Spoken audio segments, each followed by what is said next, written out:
ça fait depuis 20 ans que je m'occupe de la clarté de la nuque. Et il y a toujours des trucs. Il y a toujours des trucs à vous montrer, à vous expliquer. Et peut-être qu'aussi, avec le temps, on arrive de plus en plus à être synthétique et à aller à l'essentiel. Alors, on va parler des critères de qualité, du point sur les critères de qualité de la LCC et de la clarté nucale. On va aller vite, vous le savez tous, mais je suis obligé d'en parler. Le premier personnage qui a mis en place et qui a établi un score, le premier personnage qui a mis en place des critères de qualité, c'est évidemment Kippos Nicolaides. Simplement, Hermann a eu l'intelligence de mettre des chiffres sur les critères de Nicolaides. Et il a établi, Hermann a fait sa publication en 98, vous imaginez, 98, et a établi un score qu'on appelle le score de Hermann, qui établit 3 critères majeurs, qui sont le plan sagittal, la position des curseurs, le plan cutané, et 3 critères mineurs, qui sont l'agrandissement, l'amnios et la position de la tête. À la suite de ces travaux, le Collège français d'échographie fœtale a voulu mettre en place une nouvelle grille de la clarté de nuque et de la LCC et a introduit le fait que, comme la clarté de nuque s'établit, le calcul de la clarté de nuque s'établit avec la longueur crânio-caudale, on a rajouté dans les critères de Hermann la LCC. Et on a publié ça dans l'American en 2003, je crois, ou 2004, et on a mis en place non pas des critères majeurs, mineurs, on considère que tous les critères sont majeurs. On a mis en place non pas 6 critères, mais 8 critères, puisqu'on a rajouté aussi la qualité de l'image et le critère de la LCC. Et que ça ne servait absolument à rien d'avoir une très belle image de la clarté de nuque si on n'avait pas une belle image de la LCC. Et petite astuce, vous, dans vos cabinets, c'est 2 temps complètement différents. Vous avez le temps de l'image de la clarté de nuque et le temps de l'image de la LCC. Ne vous embêtez pas à faire la même image. Si vous y arrivez et que vous avez tout sur la même image, c'est très bien, mais prenez le temps de faire votre clarté de nuque, prenez le temps de faire votre LCC.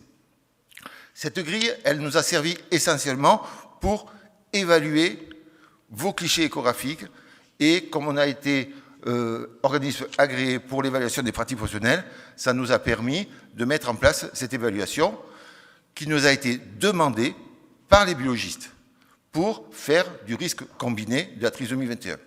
Chaque fois qu'on avait des biologistes en face de nous, ils nous disaient, nous, ça fait 20 ans qu'on fait du contrôle de qualité, on va mélanger nos bonnes données biologiques avec vos mauvaises données échographiques, donc tant que vous n'aurez pas fait de contrôle de qualité de l'échographie, on ne vous donnera pas nos données biologiques et on ne pourra pas faire du risque combiné. Avec le temps, on s'aperçoit qu'on simplifie de plus en plus les choses. Et que si vous n'avez que 3 ou 4 critères à retenir, c'est cela. Le premier critère le plus important, donc il y a 3 critères pour la nuque et un critère général pour le cliché de la LCC. Les 3 critères essentiels de la clarté de nuque, le premier critère, c'est le plan sagittal. Et ce plan sagittal, il va être simple, c'est par la validation des os propres du nez ou du palais. Donc on va imaginer qu'on a une machine d'échographie extraordinaire, vous appuyez sur un bouton, et vous allez avoir apparaître, hop, les os propres du nez qui vont arriver.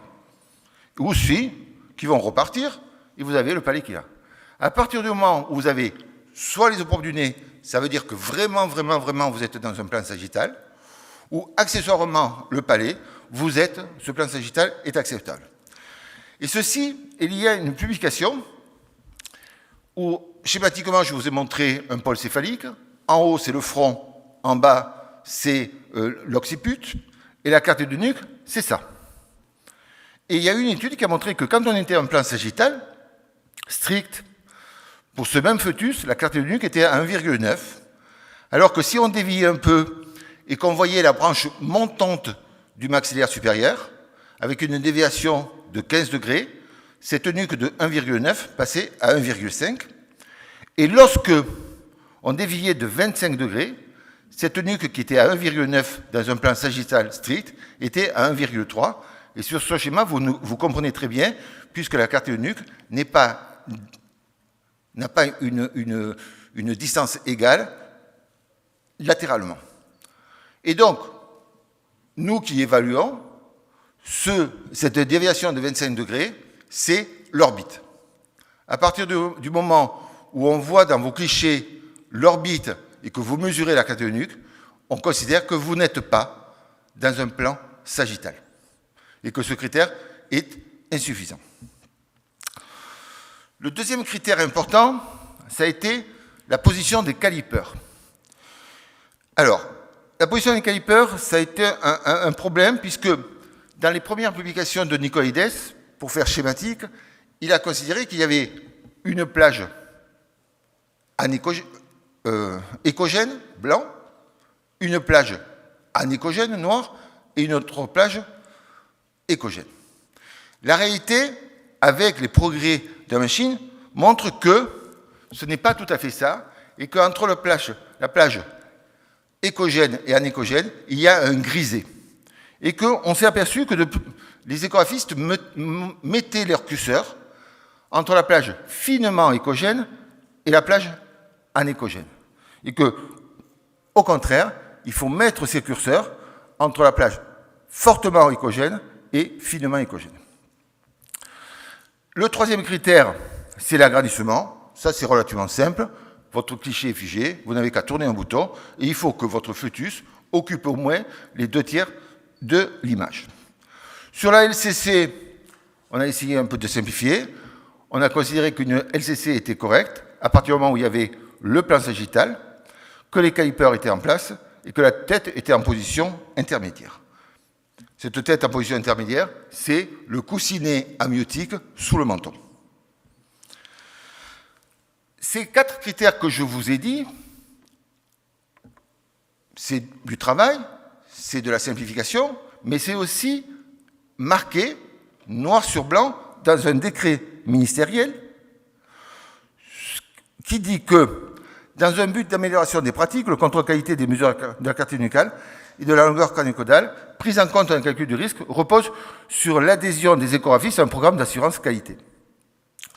Nous sommes une des rares professions à avoir intégré ces programmes d'assurance qualité et d'évaluation des pratiques professionnelles par le simple fait que, c'est marqué dans un arrêté ministériel, et par le simple fait que, pour pouvoir faire bénéficier vos patientes du risque combiné de la trisomie 21, vous devez avoir un numéro de réseau de périnatalité.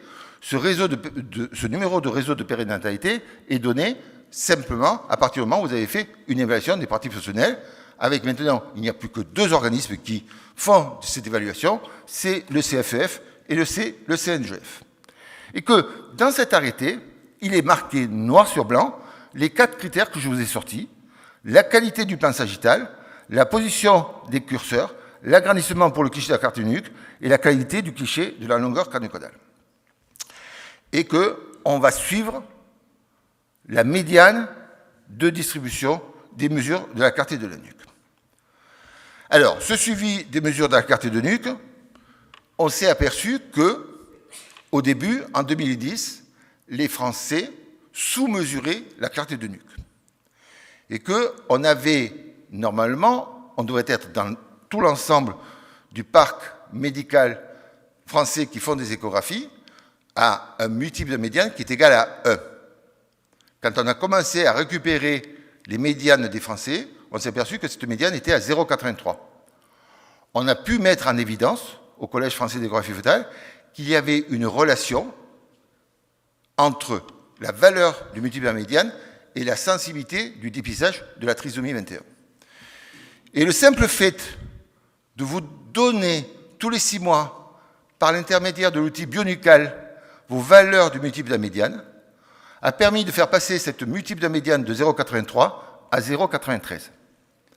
Ce qui prouve bien que d'évaluer notre pratique, de vous donner le retour de cette évaluation, va vous permettre d'améliorer votre pratique.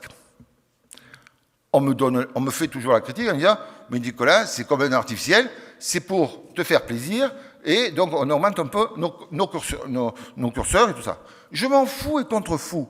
Le principal, c'est que cette médiane augmente et s'approche de 1, parce que les logiciels de réactifs ont été établis pour qu'il y ait une moyenne générale autour de 1. Alors, ce contrôle de qualité de la nuque, c'est Bionucal. Vous savez qu'à partir du moment où vous avez été évalué par le Collège français de graphie fœtale et que vous mettez votre numéro de réseau et votre mot de passe que vous pouvez récupérer, vous avez votre rapport sur Bionucal. Tout ceci, c'est un peu du passé et on va parler de l'avenir et de savoir un peu comment les choses vont avancer. Je ne le sais toujours pas, mais c'est amusant de voir un peu ce qui va se passer dans les 5 ans ou 10 ans qui vont arriver. La première question, c'est la question du DPNI. Il faut savoir qu'actuellement, il y a un débat en France de savoir si on va faire du DPNI conditionné, ce qu'on fait à l'heure actuelle depuis maintenant 3 ans, c'est-à-dire, madame, vous êtes à un calcul de risque qui vous donne à 1 sur 800, on vous propose de faire le DPNI. Madame, vous êtes à un risque au-dessus de 1 sur 1000, 1 sur 1500, 1 sur 3000, 1 sur 4000. On ne propose pas le DPNI. C'est ce qu'on appelle le DPNI conditionné par le résultat des marqueurs sériques et du risque combiné de la trisomie 21. Vous savez qu'il y a 2 pays européens, la Belgique et la Hollande, qui font maintenant du DPNI en première intention. C'est-à-dire qu'ils ont arrêté de faire les marqueurs sériques et ils proposent à toute la population le DPNI. Ce qui veut dire que si on arrête de faire les marqueurs sériques, c'est pas une critique, mais il faut le savoir, si on arrête de faire les marqueurs sériques, on arrêtera de faire du contrôle de qualité de la clarté de la nuque parce qu'on ne récupère les mesures de clarté de nuque que par l'intermédiaire des biologistes. Et il est sorti une dernière étude qui est très intéressante en Allemagne, qui a montré que, en fin de compte, notre façon de travailler en France et en Allemagne, c'est un peu pareil, de conditionner le DPNI montre que on a une efficacité pratiquement équivalente en matière de sensibilité de la trisomie 21 à partir du moment où on propose le DPNI pour des patientes qui ont un risque supérieur à 1 sur 1000 et qu'on ne fasse pas de DPNI au-dessus. Et si on garde cette théorie qu'on a à l'heure actuelle, on fait une économie d'argent de 200 millions d'euros. Si on passe à un DPNI de première intention, ça va coûter à la France 200 millions d'euros.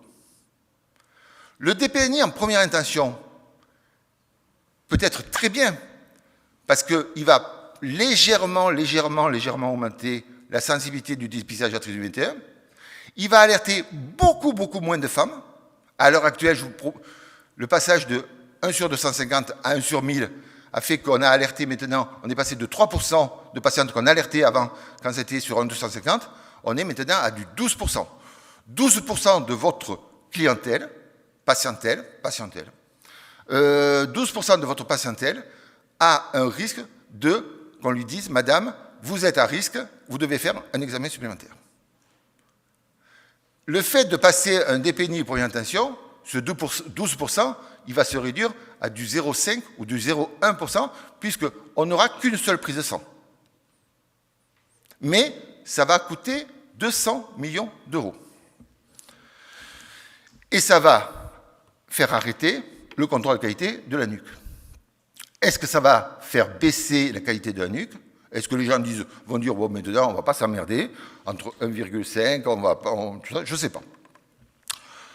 Le deuxième point sur lequel je voudrais insister, c'est qu'à côté de la clarté de nuque, il y a aussi la qualité du cliché de la LCC, de la mesure de la LCC, dans l'interprétation des retards de croissance, des PAG ou des gros bébés, des GAG. Et il y a une étude de Kypros Nicolaïdis, qui a montré que l'importance de cette mesure de l'LCC sur l'interprétation des PAG. Il a artificiellement, sur sa base de données immense, augmenté la LCC de plus de millimètres sur une LCC de 50 ou de 60 mm, ce qui est très peu, hein, où il a réduit de 2 mm. Mais on s'aperçoit que pour cette fameuse définition de retard de croissance ou de PAG au 10e percentile, si on augmente de 2 mm la longueur crânio-caudale au premier trimestre, ce 10% passe à 5%. Et si on la diminue, de 2 mm, le pourcentage de PAG va passer de 10 à 18% à 20 semaines. Ça se réduit à 32 semaines, mais quand même on a une différence de 14% et de 7%, pour vous montrer l'importance de la mesure de la LCC. Et que cette mesure de la LCC, elle va devenir de plus en plus importante pour l'interprétation de nos PAG et de nos GAG. Et quand il s'est amusé de faire à plus 4 mm, on a des chiffres encore plus aberrants, on passe à du 2% de PAG, simplement si on a augmenté de 4 mm, et on passe à 28% si on a une LCC inférieure à 4 mm, 18%, 15%. Dans ce même idée, et les deux articles, alors on a eu, c'est amusant, les deux articles sont sortis en même temps, et on a eu deux manières d'aborder le problème. On a, nous, au Collège français d'échographie fœtale, évalué l'impact de la date de fécondation établie par Intergross ou établie par Robinson sur l'interprétation des PAG et des GAG. Et on s'est aperçu, vous savez, il y a 1 jour ou 2 jours de décalage entre la datation versus IG et la datation versus Robinson. Et on s'est aperçu que si on raisonnait en DDG Robinson, on avait 3,5% pour le 10e percentile, mais ce 3,5% passait à du 4,6%. C'est-à-dire que simplement, dans l'interprétation et dans la biométrie Intergross, il faut prendre le kit complet et prendre le kit à partir de la date de début de grossesse donnée par Intergross. Je vais terminer, j'espère que je suis dans les temps, pour vous faire rêver et pour vous montrer un peu ce que va devenir peut-être notre profession. J'adore travailler actuellement avec une start-up française qui travaille sur la reconnaissance des images. Et je vais vous montrer ce que va peut-être devenir notre métier. Sur l'écran d'en haut, vous allez avoir une vidéo qui va défiler et qui va être analysée automatiquement par un système expert. Et pour ce critère ce cliché de la carte de nuque, il va analyser s'il voit les OPN, s'il voit le palais, à quel niveau, à quel pourcentage il le voit, s'il voit l'espace sous le menton, s'il voit bien la nuque et s'il voit bien le zoom. La vidéo va durer 1 minute. Vous allez voir le système expert qui va travailler. Et quand il va trouver que le cliché est satisfaisant, il va le stocker dans l'écran d'en dessous. Magie de magie, on y va. Je laisse faire. Le carré rouge, c'est le zoom. Il travaille. Je balaye, je ne fais que balayer. Il voit le palais, il analyse, et le pourcentage, il voit, il n'y a rien qui lui plaît actuellement, il ne m'a encore sélectionné aucune image. Je merde, je suis sur la nuque, j'y arrive pas. Quand j'ai le palais, j'ai pas la nuque, quand j'ai la nuque, j'ai pas le palais, et ça continue, et je vois que mon système expert ne me donne rien. Et au bout d'un certain temps, on va voir. Donc là, on a vu les OPN, on voit le zoom. Toujours rien. Toujours rien, toujours rien. C'est la vraie vie, c'est ce qui nous arrive. Je passe de l'autre côté, je trouve que ça ne me plaît pas, donc je tourne ma sonde de l'autre côté, C'est pire, j'ai mon fœtus en vertical, je ne vais pas avoir ma nuque correctement, je vais revenir à une position ancienne, et ça avance et ça travaille. Et à un moment, on va voir apparaître, dans l'écran d'en dessous, boum, au bout de 73 secondes de film, il a considéré que j'avais 75% de tous mes critères qui étaient bons. Et il m'a sélectionné la photo et il me l'a stocké automatiquement sur mon ordinateur. C'est le système expert qui m'a trouvé. Au bout de 67 secondes. On va le faire travailler maintenant pour la LCC. Sur la LCC, il va simplement se focaliser sur les eaux propres du nez, le palais pour savoir si je suis sur un plan sagittal, l'espace sous le menton pour voir la flexion de la tête et le cliché de la LCC. Là, il va travailler, ou l'échographiste qui fait l'acquisition travaille peut-être un peu mieux, et on y va. Au bout de 8 secondes, il a 71%. Et tant qu'il n'est pas arrivé à 72%, il ne m'en trouve pas d'autres. Là, 13 secondes, 73%. Il va me le stocker, il va effacer l'ancienne, il va me garder la meilleure. 74%, au bout de 17 secondes. Vous voyez que c'est peut-être l'avenir aussi de nos systèmes experts qui fait qu'on va être dans la reconnaissance automatique des critères de qualité qui vont faire que c'est le système expert qui va décider et qui va dire les critères de qualité, quoi, qui va dire là, tu es dans les bons critères. Combien de fois ça nous est arrivé de dire bon, là je suis pas content, et après c'est vraiment je suis pas très content et je râle d'autant plus parce que j'ai pas stocké l'image où j'étais moyennement content. Là, ça se fait automatiquement. Voilà. En conclusion, mon dada, vous l'avez vu, c'est la clarté de nuque, mais c'est pas tellement la clarté de nuque. Mon dada, c'est l'amélioration des pratiques et par l'établissement des critères de qualité et du respect des critères de qualité. Il est inadmissible, je pèse mes mots, qu'une société savante puisse émettre dans ses recommandations qu'il n'est pas recommandé de faire du contrôle de qualité en matière de biométrie fœtale. Le contrôle de qualité a montré son efficacité et que nous devons de plus en plus tendre vers ce contrôle de qualité. Je vous remercie de votre attention.